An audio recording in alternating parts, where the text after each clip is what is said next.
As technology moves forward, crime moves forward, as every step forward has people waiting in the wings to take advantage of it. 21st century has seen a number of new crimes becoming commonplace, including phishing scams, online stalking, catfishing, and identity theft, among the new trends in technology that are being used to take advantage of people. One of the benefits of technology, and in particular the internet, to those with nefarious intentions, is a degree of anonymity to hide behind. People can commit crimes against people they've never even met. The tragic death of a 28-year-old man in Wichita, Kansas in 2017 was the result of several interconnected events where none of the major players had ever met each other, nor had they met the man who was tragically killed. This is Murder of Crows.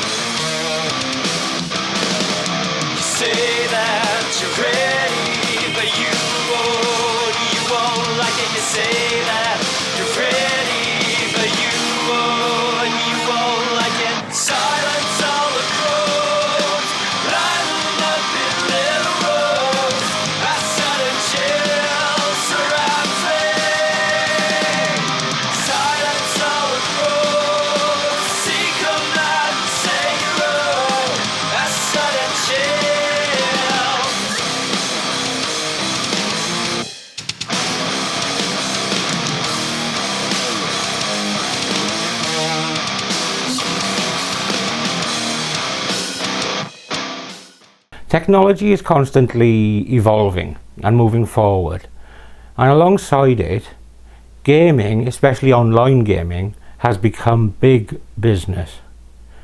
Kids can become professionals at their chosen games.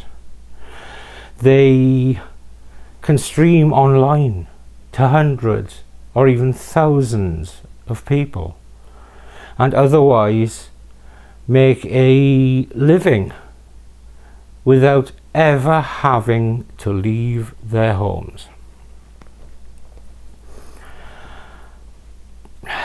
But with any gaming scenario, there comes competition, and competition can be fierce in a world so saturated and fast moving that people only ever remember the winners, and even then only if they keep winning, which means that the pressure can be very high.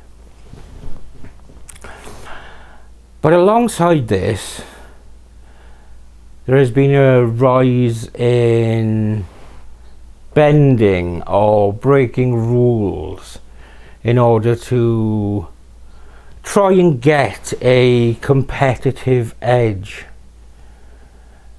And it is from within this world that we meet 3 of the 4 major players in a scenario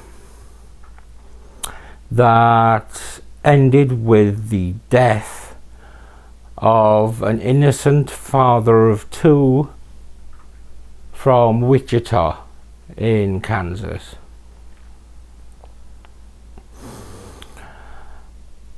To look further into what actually happened, we need to jump into the world of online gaming, and more specifically Call of Duty, which of course is a global phenomenon within gaming. But before we get into the specifics, we need to meet a guy called Tyler Barris. He was, now let me see if I can remember the appropriate technical term for this. He was a bit of a dick.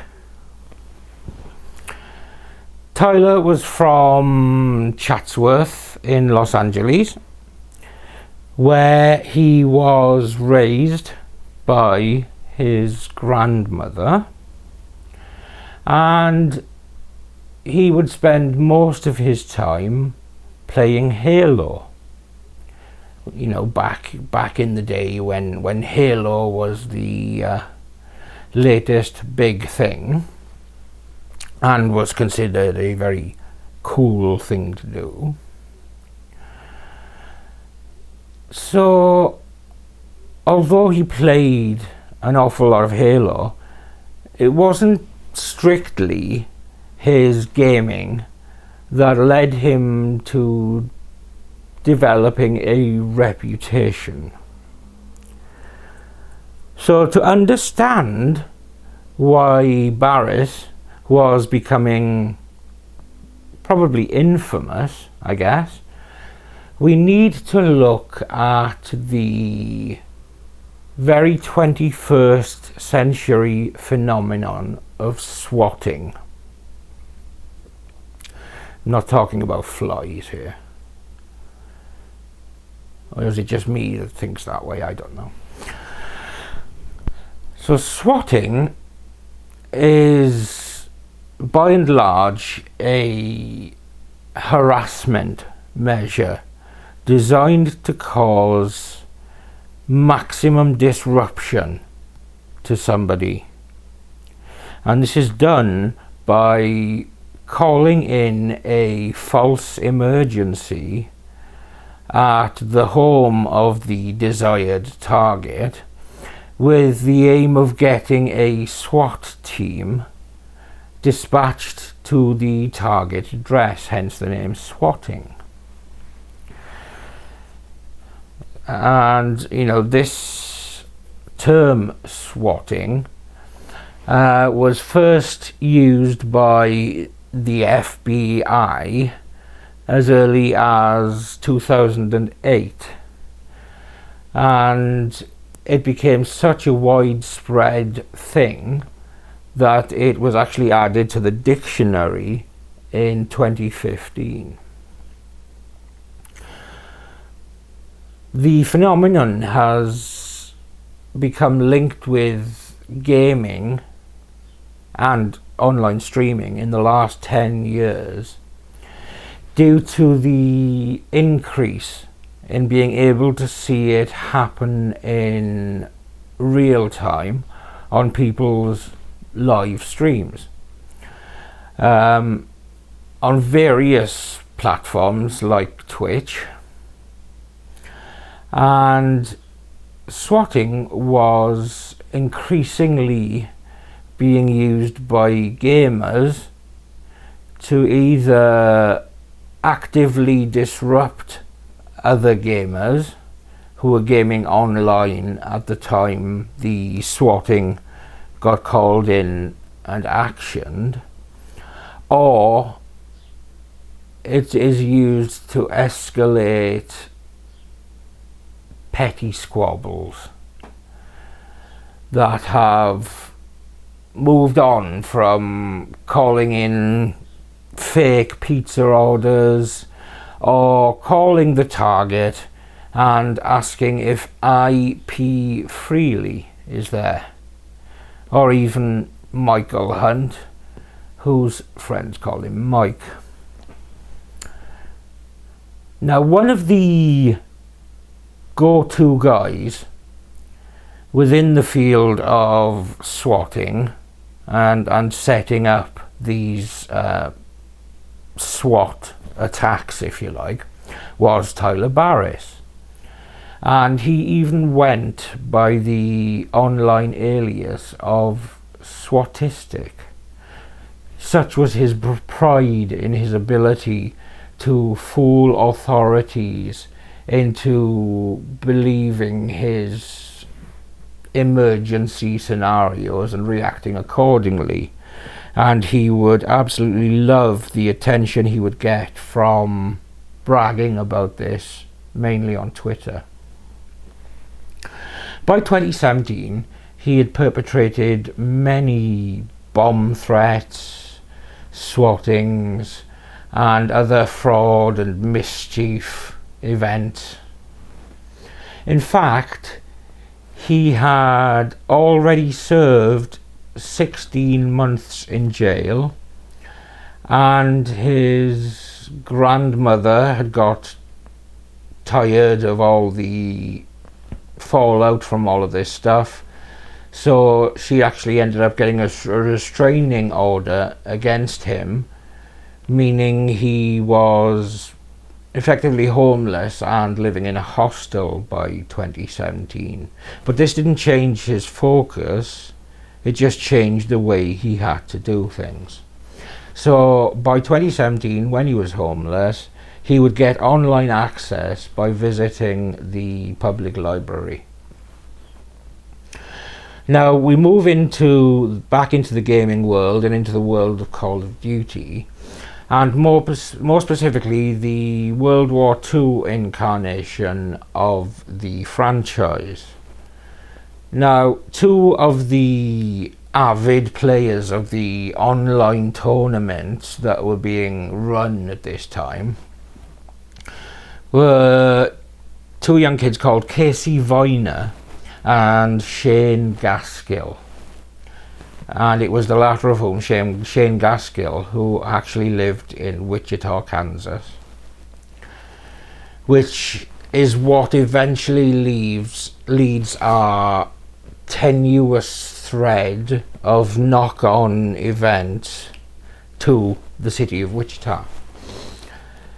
Now, Viner, whose online alias was, I don't know how you pronounce it, Vaporizer, I think, and Gaskill, who was known online as Miracle, got embroiled in a friendly fire incident in the game that caused them to lose a tournament and a massive $1.50 in wages. High stakes. The argument that followed boiled over onto Twitter, as these things do, because if you want a bit of toxicity, you go to Twitter. But it was there that Viner started threatening to swat Gaskill. Oh, here's my fur baby. Hello, Samson. So he threatened to swat Gaskill as a result of this humiliating event. Now, Gaskill refused to be intimidated and willingly gave his address in Wichita to Viner. So Viner now had an address and somebody who was goading him. So Viner knew just the man to get in touch with if he wanted a really quality, successful swatting. Enter Tyler Barris.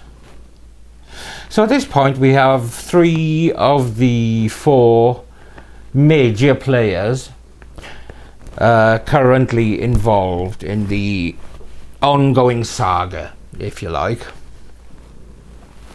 with Tyler Barris having just been asked to intervene, having received a swatting request. Oh yeah, you little beggar. Swatting request from Viner targeting Gaskill. So we have this escalating saga. Barris was able to place the call to 911 in Wichita and spoof his location. So the dispatcher believed the call was coming from the Wichita area. He said he was at 1033 West McCormick Street. This was the address that Gaskill had given in Wichita. And Barris proceeded to tell the dispatcher that his name was Brian and that he had just killed his father and was holding the rest of his family hostage. In order to accelerate events, he said he had poured gasoline all around the inside of the house and was planning to set it on fire. Oh, stay in one place, will you? I'm trying to tell a story here. So the stage was set for law enforcement to descend on 1033 West McCormick Street on December the 28th, 2017. So Gaskill would be embarrassed and humiliated. Viner would have his revenge, and Barris would be a king among men. But there was just one teeny tiny little problem. Gaskill didn't actually live at that address, as his family had been evicted from that address a year earlier. So he felt safe giving out that address. So who was at that address?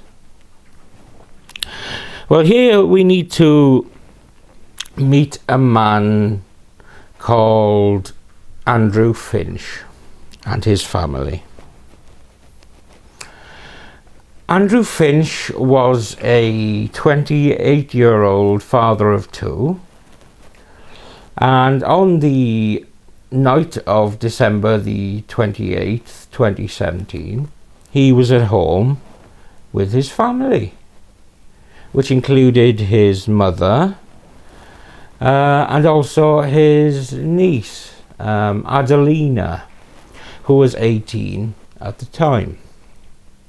And they're just having a pleasant, quiet evening in.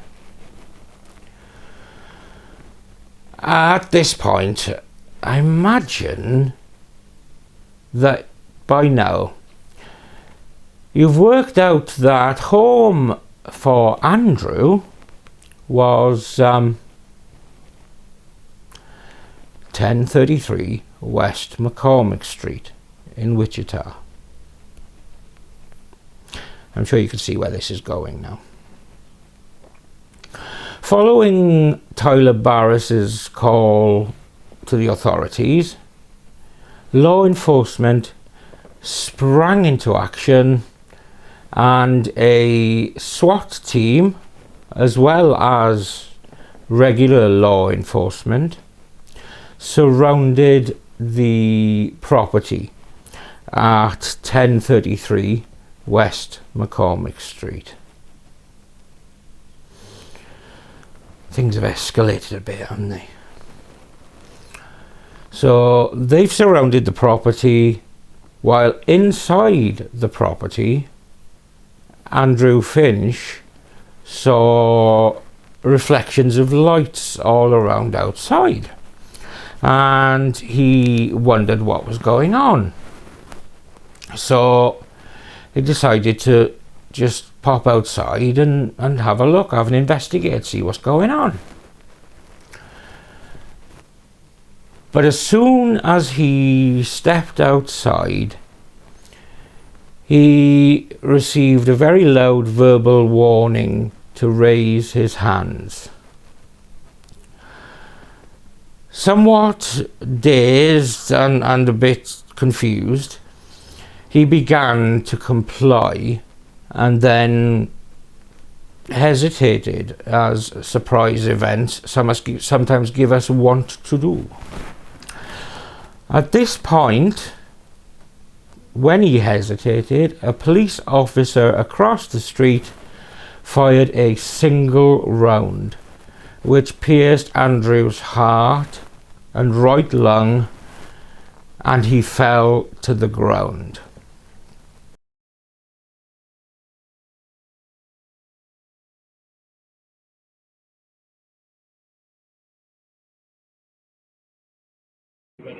Show your hands! Walk this way! Walk!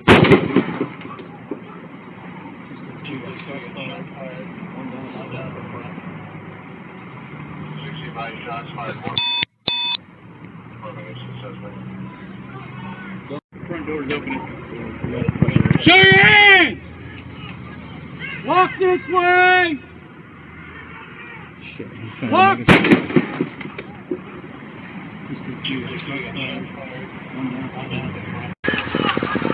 Walk this way!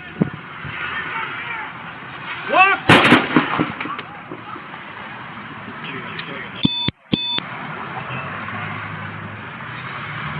65 shots fired. 348 to 260. References call. Front door's opening. Good. We got the front door open. Show your hands! Walk this way! Walk! 262. We got shots fired. One down at the front. Hey! Front door! Hands! Hands! Hands!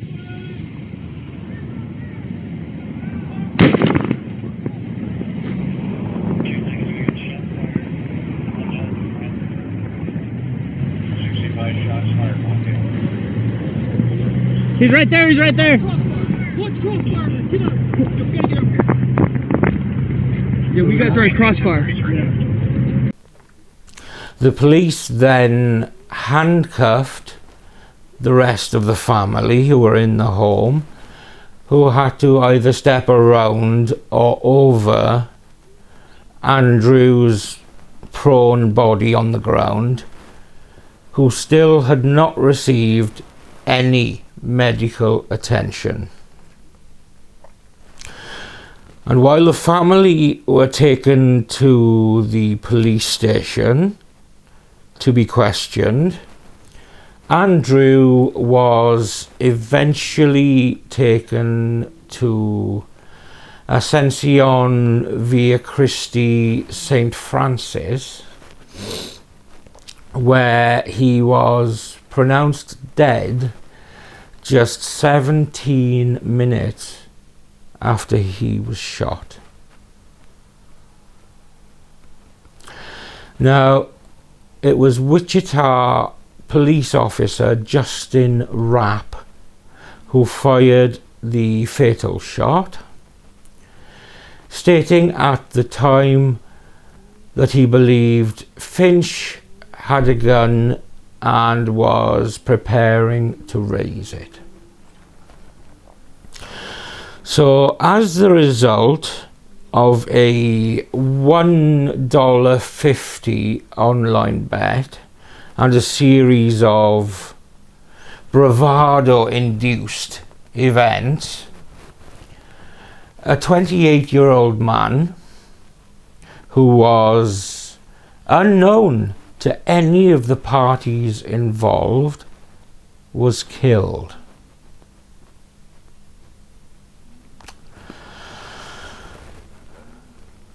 In a few moments, I'm going to ask you to pause the video. And I have very good reason for doing this. It's not so you can just have a close-up of my handsome visage. I'm going to ask you to pause the video because what I want to do now is run through the parties that have been involved in this series event and ask you to comment below or otherwise give an opinion in the live chat if this is the premiere. An opinion on who you think is responsible or most responsible for the death of Andrew Finch. Maybe assign a percentage to each of the people, and whether you could consider any of their actions justified, because I genuinely think opinions will be split on who you guys consider responsible for this strange series of events that had ended so tragically. So we have Casey Vaporizer Viner, the Call of Duty player who threatened to SWAT attack another gamer and contacted Tyler Barris asking him to arrange it. Then we have Shane Miracle Gaskill, who was the intended target of the swatting and who gave a false address when he said that he wasn't intimidated by the threat. We have Tyler Swatistic Barris, the swatting and bomb threat expert who called in the actual swatting event with a story of family murder and hostages. And finally, we have Justin Rapp, who attended the incident and fatally shot Andrew Finch shortly after he had come to his door and appeared on his porch. And I'd be really interested to know what you guys think. So to give you a suitable place to pause the video and have a think and decide, you know, what you think and who you think is responsible. To give you a bit of time to do that, here's a picture of a cute cat that you can pause on and have a think and then comment down below.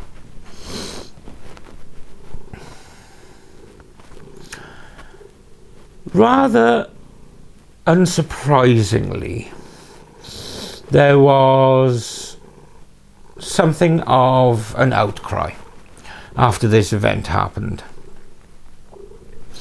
Wichita residents used the opportunity of a city council meeting on January the 9th, 2018, to voice concerns on the subject, including questioning the release of only 7 seconds of the police body cam footage, and arguing that the city should assume full responsibility to avoid a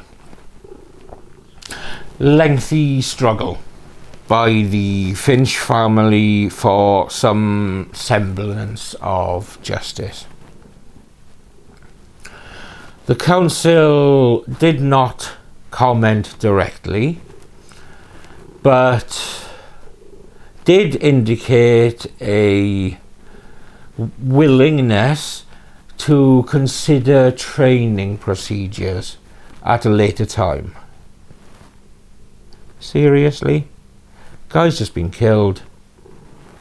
oh, maybe we should train our people better. Okay.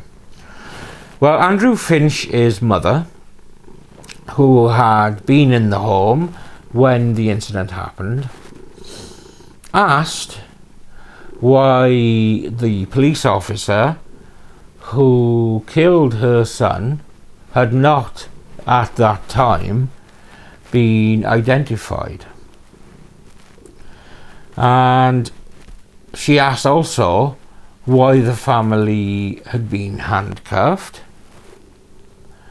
and also asked when police will return their belongings, including 2 cell phones and a computer that had been seized in the aftermath of the events.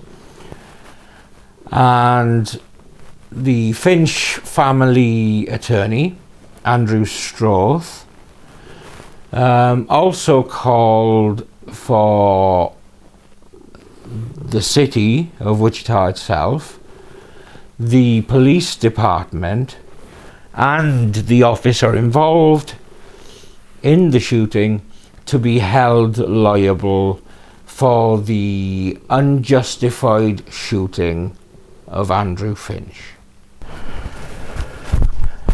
Now, Tyler Barris was arrested on December the 29th, 2017 in Los Angeles on a fugitive warrant stemming from a 2015 charge of making false bomb threats to KABC TV, and was charged with false alarm, which was a felony.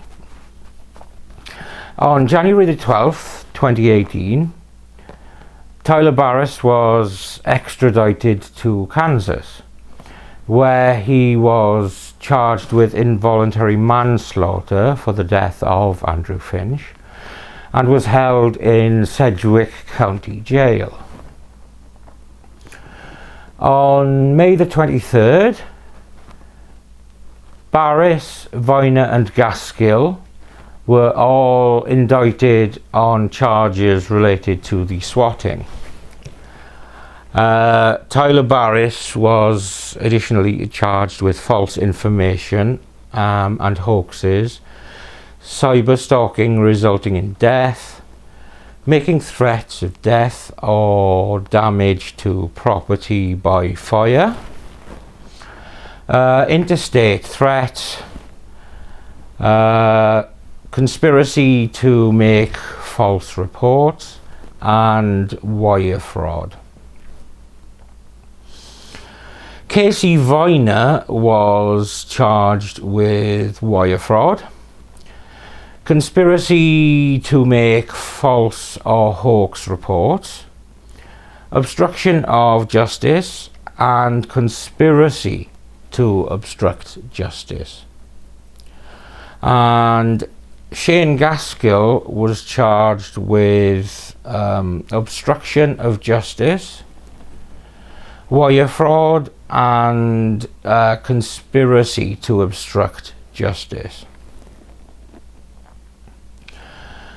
Shane Gaskill was re-indicted in July on additional charges after it was discovered that he goaded Tyler Barris to try again even after the fatal shooting.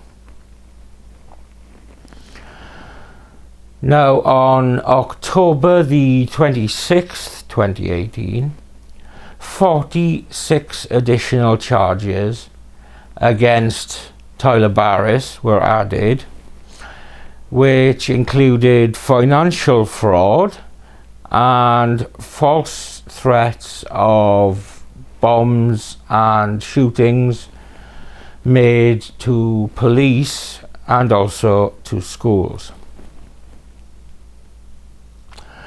Now, in a tragic twist, Andrew Finch's 18-year-old niece, who he had raised after her own mother's death, Adelina, died by suicide by gunshot on January the 11th, 2019.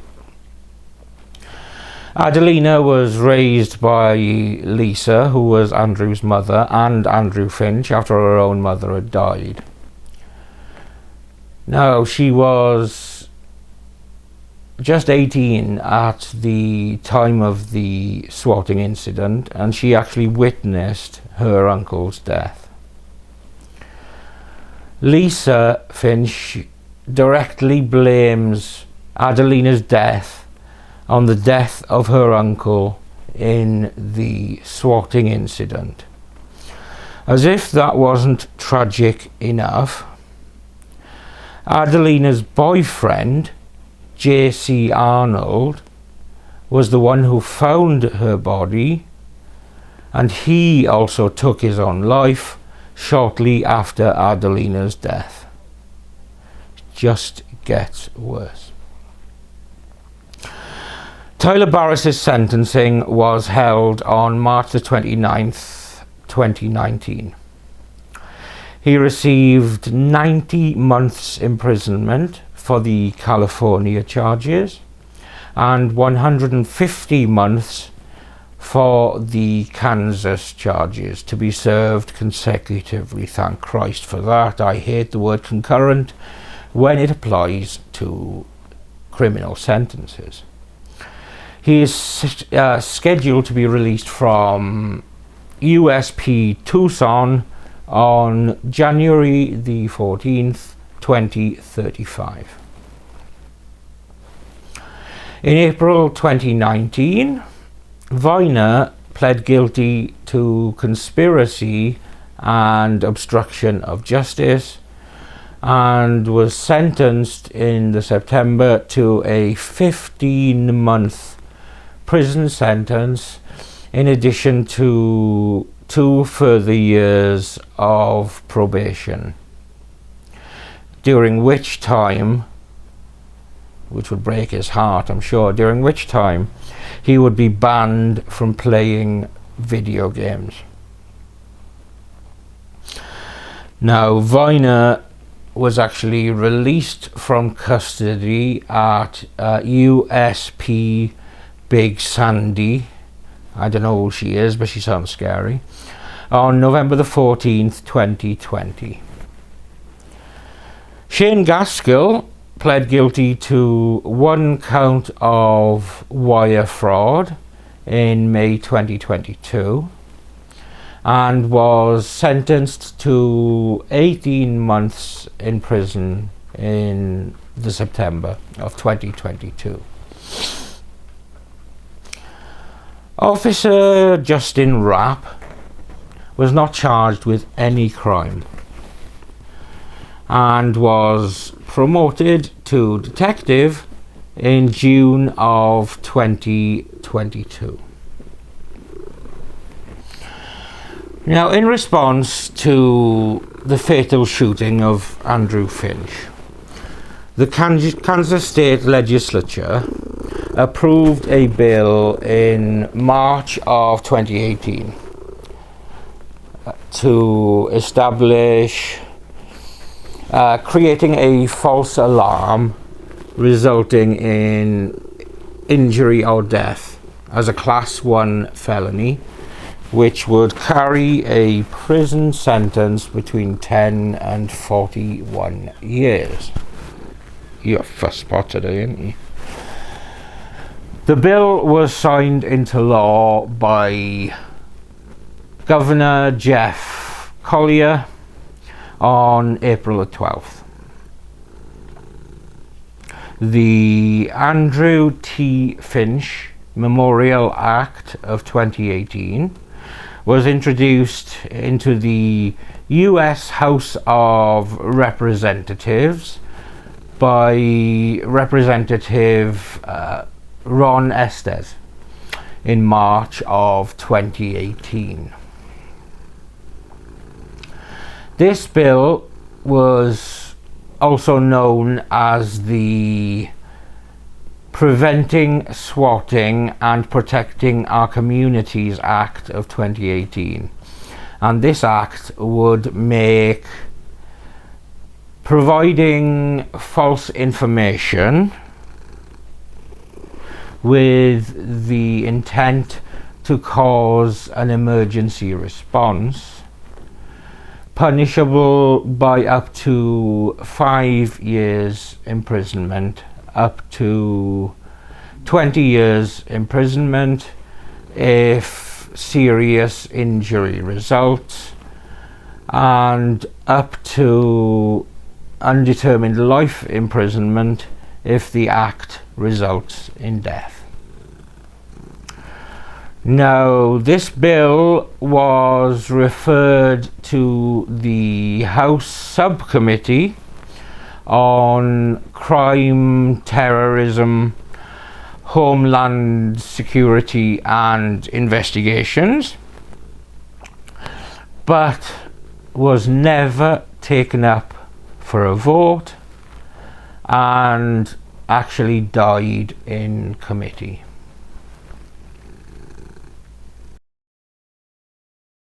Tonight, no charges will be filed against the officer who opened fire against a Wichita man in response to a swatting call. Andrew Finch was shot and killed by Wichita police in December.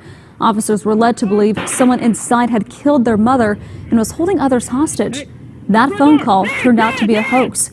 The DA says there were over 80 body camera clips of footage from the night of the incident. The footage shows several different angles of the shooting. Again, going back to the stand your ground laws, since 2011, under Kansas law, one who acts in defense of himself or to protect a third party is immune from prosecution. Now, in the end, Bennett says they could not find enough evidence to bring charges forward on the officer who shot and killed Finch. The family, though, has filed a federal lawsuit against Wichita and the police department. Also today, Governor Jeff Collier signed into law a bill that would increase penalties for crimes just like this, and as well as they result in other false alarms if a third party is injured or killed as a result of the hoax call. Now, this comes in response to the swatting incident that left.